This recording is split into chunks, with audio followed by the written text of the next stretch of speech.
Shalom, shalom, shalom. The brothers Dawalai, Shabbat, shalom. Just back again to make another lesson. Lord willing to be edifying to the flock.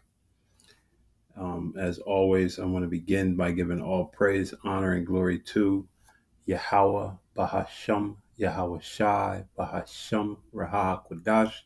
Double honors to my apostles, elders, to the bishops, the men of great millstone. Peace and salutations to the 144,000, the hopeful elect, to the Akwath and Akwathium scattered throughout the four corners of the earth. I want to say Shabbat Shalom, Shalom. And just a quick lesson. Lesson is basically, when you're dealing with these Edomites, they can't change, and just caught a video on a gentleman that I've made enlisted his help to make videos before, not personally, but just drawing off of his words. And so we're going to begin our lesson in Psalms 64 and verse 8, and it reads, "So they shall make their own tongue to fall upon themselves. All that see them shall flee away." So with that, we're going to get into this video. Probably not going to play all of it, but I saw another one of the brothers had highlighted it, and I just wanted to make a video concerning it, and hopefully, Lord willing, to be edifying. But this is the state of what you call America. Our countries and our people, as if you're from there. But you are a white American, after all. How do you reconcile that? Well, I say our people, and I say our countries with regards to the Muslims and the Muslim lands, because I'm a Muslim. The history of the Muslims is my history. The Muslims are my family. That's my nation. The Ummah is my nation. Being American isn't a citizenship, it's a condition. And once you realize that you have that condition, you can spend the rest of your life trying to recover from it. It's like PTSD. You have American dissonance syndrome. And if you reach adulthood and you're still patriotic, you have the most profound case of Stockholm syndrome imaginable, because that society has deeply, deeply wronged you. I mean, when you say that someone is an American, basically you're saying that they were an abused child, psychologically abused, emotionally abused, mentally abused, educationally abused, and abused in every other kind of way. You've been lied to. You've been programmed with dysfunction. Your intellect has been systematically degraded. Your intellectual and your moral depth has been deliberately depleted to make you shallow. Cognitive.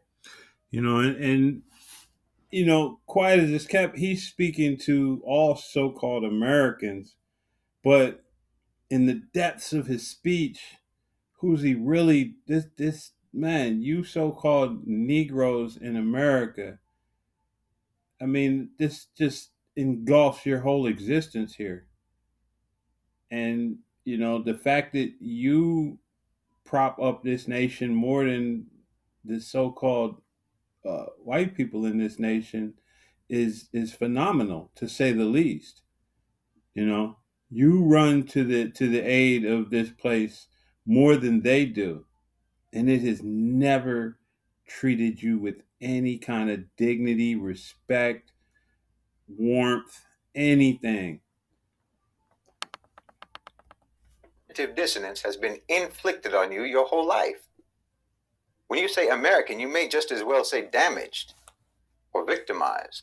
You come from a country that has a fabricated national identity around a set of values and principles it never, ever applied anywhere. And in fact, more often than not, only ever applied the opposite. You live in a country that is demonstrably and obviously an authoritarian oligarchy, but which you have been taught since childhood is a democracy. No one living in America today has lived under any administration that wasn't guilty of war crimes and crimes against humanity, committed both abroad and on domestic soil. And you've been brainwashed into thinking that your country stands for freedom and justice. but it's sick. Your education system is based on the Prussian system of indoctrination to turn every student into an obedient conformist slave to power.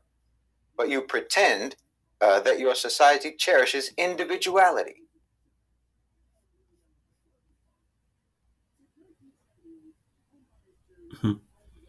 And it his speech makes me want to go to never trust thine enemies, because literally, that is the epitome of Jacob.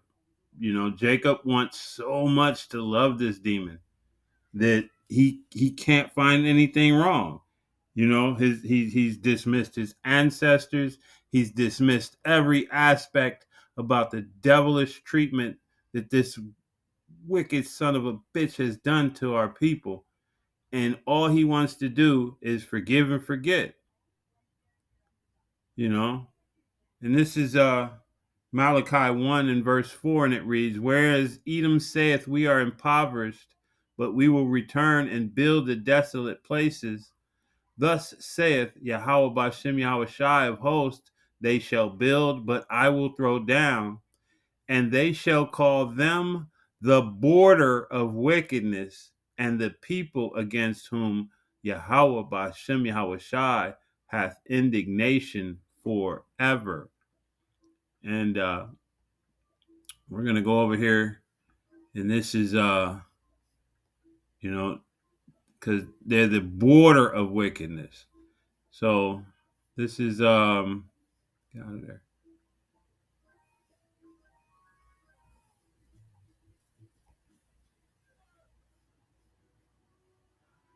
Strong's GH 1366. Strong's H 1366. Gevul. Gevul. Gevul. Gevul. And border territory enclosed within boundary, region, territory of darkness. So this is what the Most High refers to Esau as: the territory of darkness, the border of wickedness. He is basically what he was made to be. He's not. The thing of it is that he's not doing anything wrong. you know and I'm going to get this also while I'm here. This is indignation. Strong's 8. Slovakia. Strong's H 2194. Za'am. Za'am. To denounce, express indignation, be indignant, to have indignation, to be angry, indignant, be defiant, to be abhorrent, to express indignation in speech, denounce, curse, to show indignation, show anger. So this is the nation that the Most High is angry with always because of everything that they've done, you know. But hey, they can't change. They don't want to change, and they're not meant to change. Our people are the only ones who have changed, you know.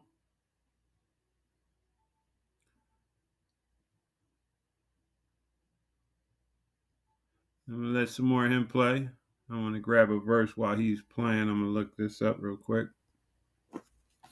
They've done nothing but damage you. Your schools have damaged you. Your media has damaged you. Your entertainment, your fake history, your myths, your government have done nothing but damage you all your life. That's what it means to be an American.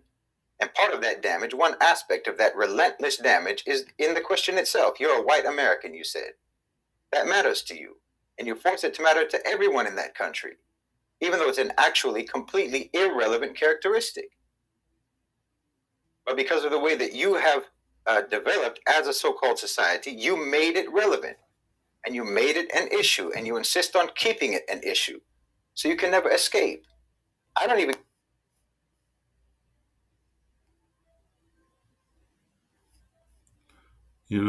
And like I said, this devil has not changed. It's not in him to change. He doesn't want to change. You know, our people are busy trying to change him, you know, while he's busy plotting on ways to destroy you and get you out of the way, you know, but our people are busy trying to, you know, bring him into the kingdom, you know, make him a part of something that he has no desire. He wants the kingdom, but he wants it to himself, and he doesn't want you there. You know, this is Jeremiah 2 and verse 11, and it reads, hath a nation changed their gods, which are yet no gods? But my people have changed their glory for that which doth not profit. So, you know, our people are the only ones that have this overwhelming desire for this devil to be included, for him to be a part of everything that we do. And get to You make it know, irrelevant to me because of the racial history in America. The whole context of race in the United States is a self-perpetuating death spiral that never dies. You assign value to all of these characteristics that are actually the least valuable characteristics that a human being can have. I mean, why race? Why skin color and not eye color or hair color? Why not height? It's incredibly arbitrary and stupid. But you did what you did. You drew the lines where you drew the lines, and you sentenced whole segments of humanity to imprisonment within these shallow, superficial, meaningless definitions, which then created a long, disgraceful history of actual experience that millions upon millions of people have suffered for no reason. you know, and yeah, the reason was basically because our people were wicked, and the Most High used this devil to punish us, you know, and let this devil do it by the means which the Most High deemed that he would do it.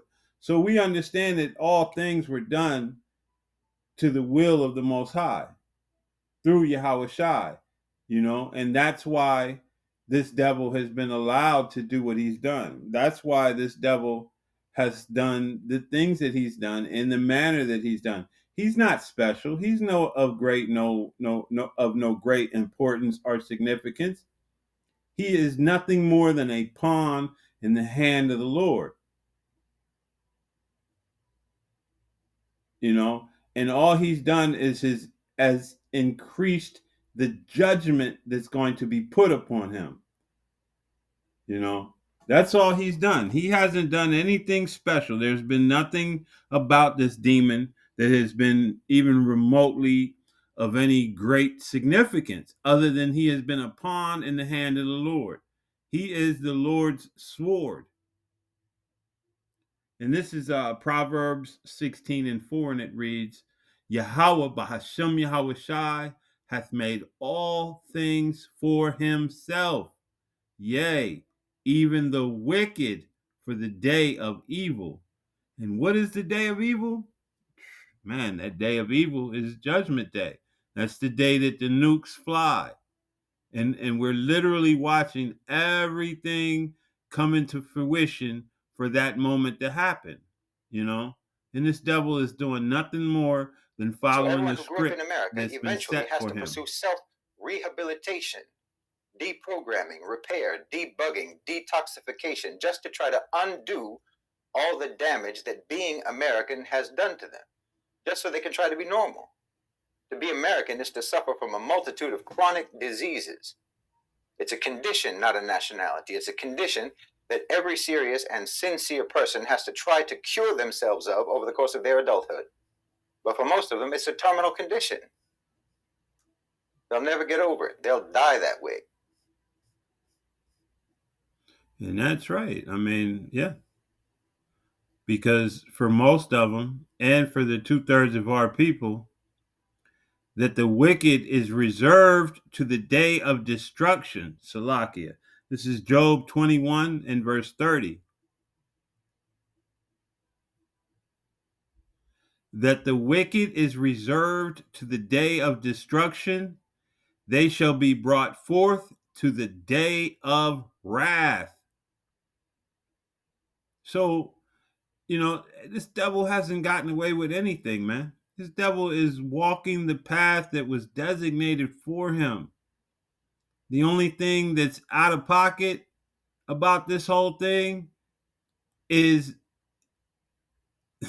the 2/3 of Jacob that walked this path with him, that walked this path hand in hand, that walked this path in wickedness and unrighteousness, that declare themselves that they're part of this, that they love this thing, that have totally assimilated into the ways of the wicked. You know, when you look at 2/3 of Jake, they are Borg. You have to, you have to know the reference for that. But I mean, hey, our people have become Borg. They've completely assimilated into a culture that's not theirs, into a people that despises them. And they don't want anything to do with anything outside of it. They completely are become dross.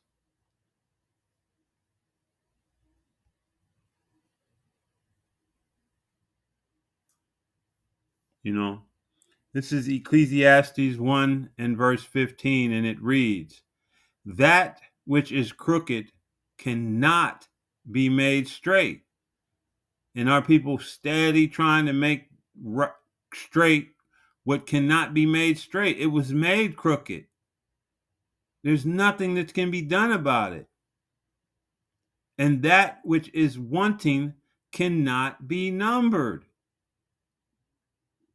This this devil is perfectly content in the condition that he's in. He has no desire to change anything about himself.